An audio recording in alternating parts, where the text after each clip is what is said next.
pessoal, estamos aqui de volta. Agora eu vou passar para o bispo.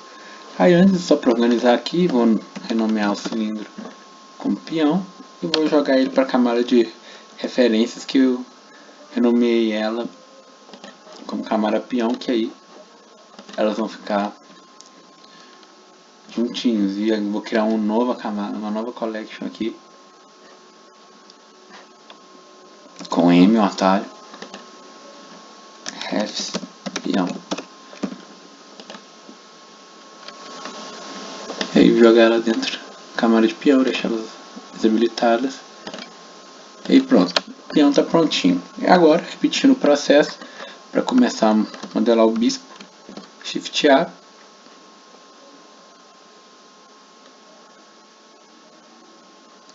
Imagem.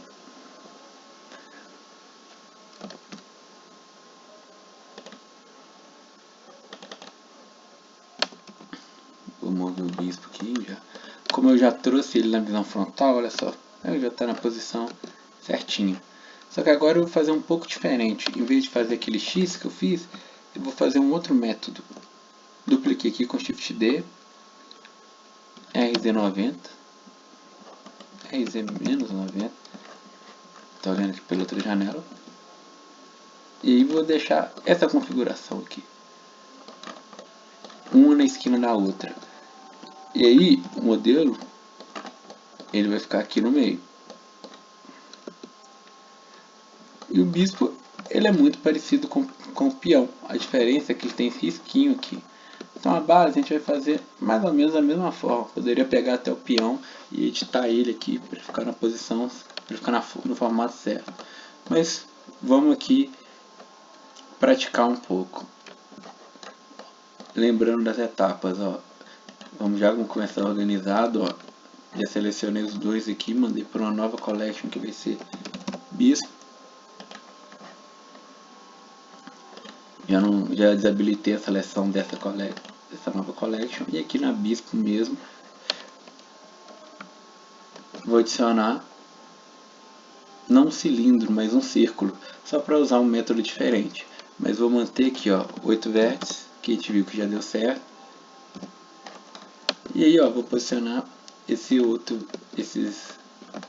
círculo, olha, bem numa posição aqui, ó, e na visão lateral. Aí beleza. Mas o que vai ser diferente agora? Ele está aqui na posição certinha. A gente fez na outra opção o box modeling, que a gente começou de uma figura básica assim, que era um cilindro, e foi adicionando detalhe a ele para formar o peão. Aqui a gente vai fazer um outro processo, que pensa que na outra vez a gente foi do geral para o particular. Agora a gente vai partir aqui do anel e vai fazendo extrusões para cima para ir formando essa silhueta. Começa aqui no particular até chegar na forma geral. Mas o processo, a lógica é a mesma, você vai seguindo a forma. Mas em vez de fazer cortes, uma forma maior, vai fazendo extrusões com o atalho E. Aí fiz aqui uma extrusão. E vou, ó, cada etapa puxando o vértice.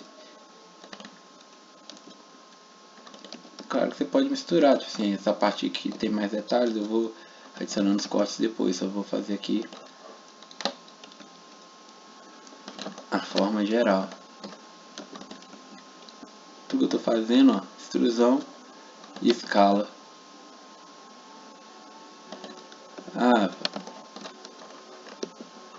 Mas beleza, olha só, esse anel de faces aqui, ó, Alt clique para selecionar, ficou um pouco menor. Como é que eu faço para chegar no tamanho certo?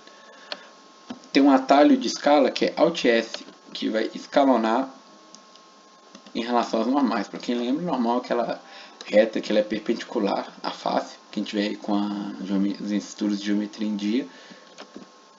Aí ele é muito útil para engordar e emagrecer. Olha só. Aí beleza, vou continuar aqui até chegar aqui em cima. Olha só, agora aqui ficou gordo, olha, Alt S de novo, para dar uma emagrecida. Agora beleza, agora eu vou voltar aqui para o modo de seleção de vértices e vou dando a refinada que eu achar que precisa.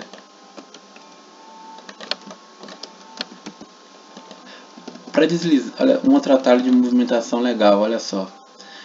Eu só quero meio que deslizar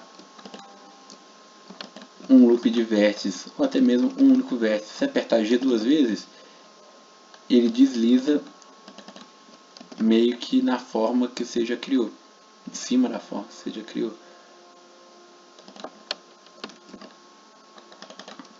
Vou usar aqui a adição proporcional com O, e olha só, rodando o botão no meio do mouse que você controla a área de influência.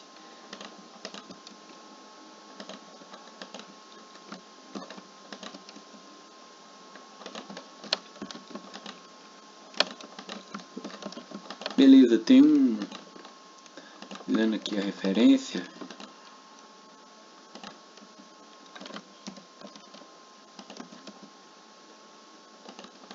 Tem um vincozinho aqui. Como é que a gente faz ele?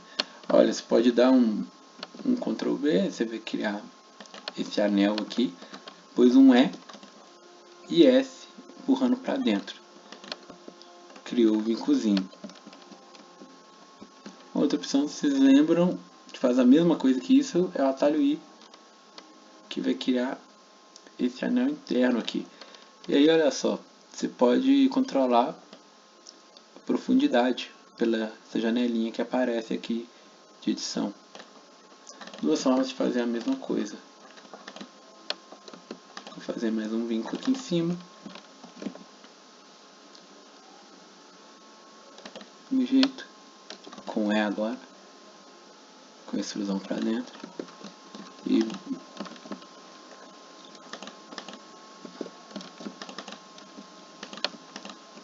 beleza. No vídeo aqui eu tô fazendo mais ou menos rápido, pessoal, porque vocês vão poder ver e rever, então não tem necessidade de ser tão lento, vão poder até colocar em velocidade lenta. Aí, para quem se lembra, para fechar aqui, ó, eu posso apertar só F e vai criar uma face, fechando. Mas lembrando daquela ideia de tentar sempre fazer com quadriláteros, mesmo que aqui no fundo não vai ser visto, então não teria problema, mas vamos tentar. Grid Fill. E aqui, ó, ele abre essa janelinha, você pode aumentar o número de cortes ou girar o corte. No caso aqui, ó,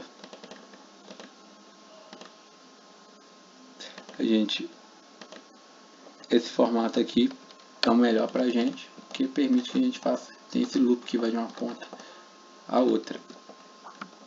Então beleza. Agora a gente tem que adicionar a esfera aqui em cima. Opa.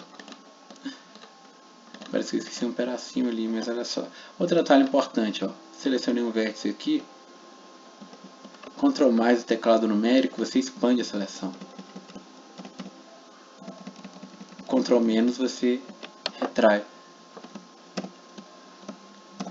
Aqui, ó. Só dá uma extrusão para baixo. Assim, ó. Termina. Aqui, ó. Quero suavizar aqui, ó. Faço um bevel.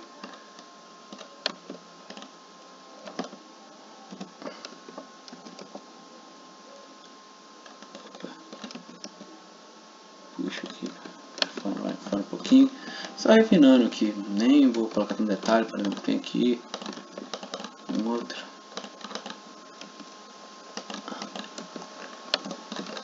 Mas aí beleza. Vou aqui adicionar uma esfera novamente, ó, 8 com 8. Então vai se conectar da mesma forma aqui do peão. Aqui, ó, mas aqui um detalhe, ó, que ele tem uma outra pontinha ali em cima, ó. Então tem que abrir um buraco aqui também. Então vou adicionar uma segunda esfera, que vai ser essa partezinha de cima.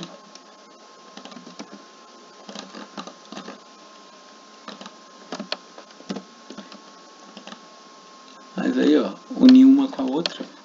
Vou até aqui, ó, tomar cuidado aqui. Ctrl E. Bridge Loops. E aí eu vou ajustando aqui. Ó, Ctrl mais para ampliar. Seleção. Muito grande, ó. Minuto. Posiciono não é muito difícil, talvez um pouco estressante, mas olha só o cuidado que eu não tomei. Tá deslocado em relação a... Se eu desse o Bridge de Loops agora, ó, ele daria certo. Ó. Ctrl E. Mas olha só como é que ficou. Então antes do Bridge de Loops, ó, essa parte está separada dessa, então eu consigo usar, ó, Ctrl L. Selecionei. E aqui, ó, na visão lateral,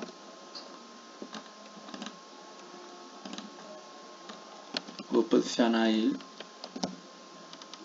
no lugar que ele tem que ficar.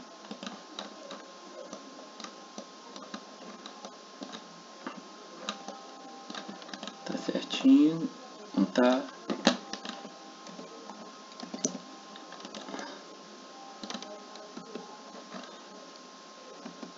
Precisamos ser muito preciosistas aqui, que são exercícios.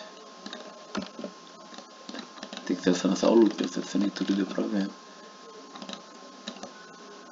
Está um pouquinho torto ainda. Então, ó, vou usar o B agora para selecionar.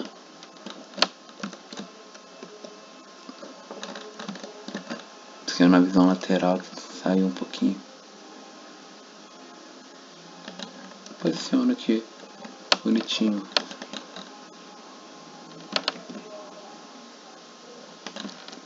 Vou adicionar esse detalhezinho aqui. Muito leve aqui.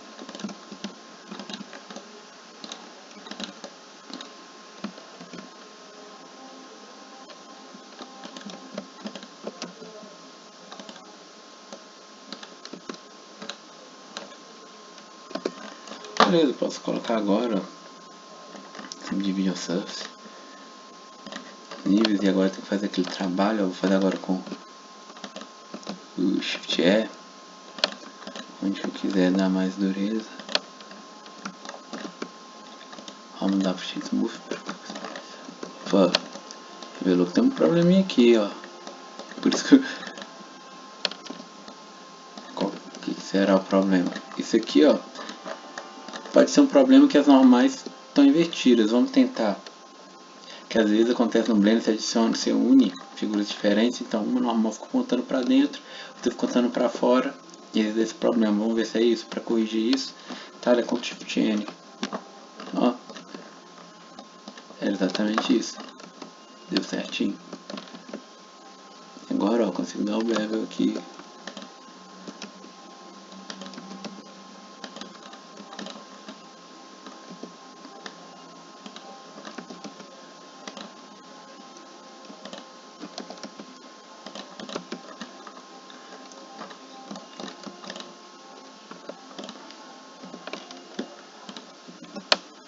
Vamos ter que salvar.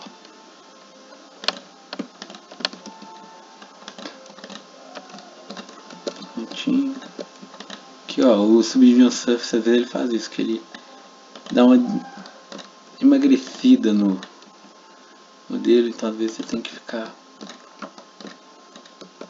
reajustando isso daqui. Mas fica com a aparência mais lisinha, fica mais bonito, então vale a pena.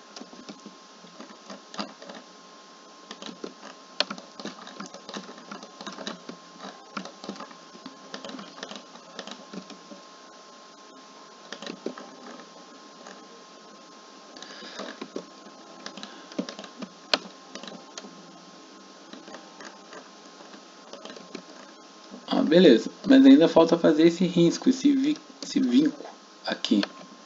Como é que a gente vai resolver isso? Vamos demonstrar aqui fora primeiro. Tem um outro modificador que vai ajudar a gente nisso, ó. Vou criar aqui 2 cubos. Temos lá da geometria uma coisa que chama operações booleanas. Vocês lembram de conjuntos? Algumas delas são unir, separar, interseccionar. E tem, olha só, o boolean, que esse modificador ele vai fazer justamente isso. Ele vai unir Você pode usar um objeto para meio que tirar ou acrescentar partes de outro. Por exemplo, tem aqui esse primeiro objeto, eu posso vir aqui procurar pelo nome dele, eu posso usar o conta-gotas. E olha só, intersect. Se eu ocultar o objeto que eu estou usando segundo, ele não desaparece não. E o primeiro, ele é influenciado pelo segundo. Olha só, eu usei intersecção. Aí o que restou do primeiro foi a intersecção com outro objeto. União, os dois viram uma coisa só. E diferença, que é o que a gente queria, ele faz esse buraco aqui. Qual que é o problema? Enquanto eu estou aqui com o modificador, ele sentando no modo de edição não aparece não. Para eu ver isso eu teria que, então eu não consigo editar. Para eu editar eu teria que adicionar, e para adicionar só no modo de objeto, adicionar qualquer modificador, e agora sim, agora está fixo aqui. Só que o problema, ele criou vários n-gons, então você não consegue editar bonitinho aqui por causa disso, você teria que fazer uma edição extra. Mas a vantagem é que você cria um buraco aqui no cubo de uma forma bem rápida. Como se você pensasse num bispo como uma peça estática, não tem tanto problema assim não. O problema é, por exemplo, se eu adicionar aqui um subdivision surface, olha só, ficou estranho aqui em cima por causa que ele não consegue subdividir aquele topo bonitinho. Então tem que ter esse cuidado aí ao usar o boolean, mas para algum tipo de peças assim ele é bem útil. É o que a gente vai fazer aqui agora, olha. Trouxe esse cubo aqui de volta e vou meio que posicionar ele aqui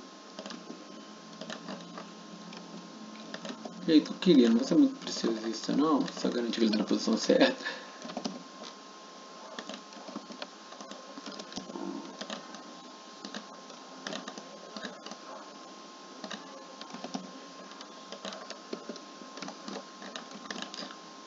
Já é o suficiente. Aí eu vou usar o boolean para fazer esse buraco.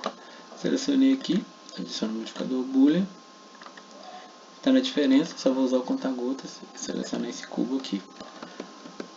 Aí quando eu ocultar esse cubo, eu vou mandar ele para outra collection. M do collection, vamos chamar ela de lixo, para não ficar aqui na minha visão. Pronto, tá aqui, ó. Aí se eu reativar ele, olha, e editando ele,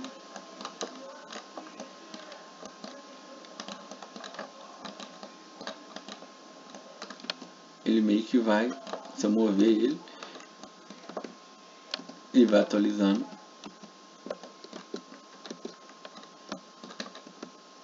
E ok, mas tem um problema. Se eu mover o bispo, olha só,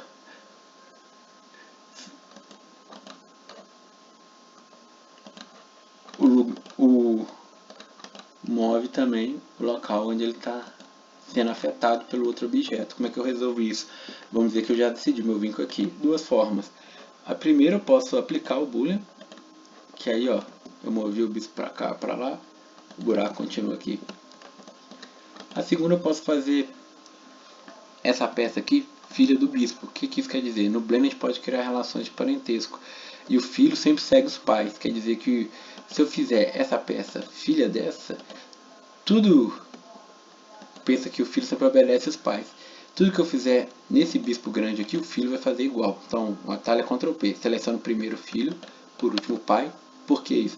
Lembra que só pode ter um pai, pode ter vários filhos, mas um filho só pode ter um pai. Então você pode selecionar várias peças e fazer eles filhos da mesma peça. Então seleciono os filhos primeiros, por último o pai, Ctrl P. No caso aqui é um objeto, Ctrl P, set parent to object. Aí sempre que qualquer uma das operações básicas que eu fizer, o filho segue.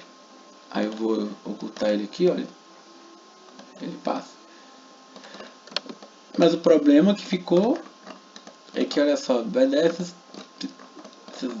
dentadas aqui, vai ficar estranho. O outro jeito de fazer isso aqui, só a título de curiosidade, é fazendo meio que na mão aqui. Você vai selecionar as faces de um lado,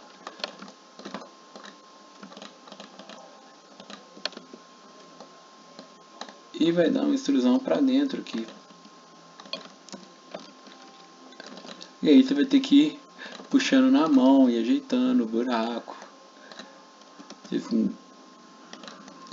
Aí olha só como está com o Subdivision Surface, fica com esses vincos, aí você vai ter que ir adicionando vários detalhes e vai adicionando detalhe até ficar certo. Tipo assim, a vantagem de fazer dessa forma é que você vai poder controlar, você vai poder colocar os loops aqui para tá, não vai ficar dentado, vai ficar só lisinho e você só vai ter que ajustar aqui para ficar da forma que você quer, para fazer um buraco mesmo, mas vai tomar mais tempo, dependendo do seu objetivo. Se for apenas um visual, talvez não vai entrar um grande detalhe aqui, ó.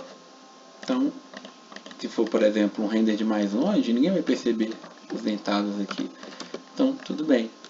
Então, assim fechamos o bispo e vamos para as próximas peças.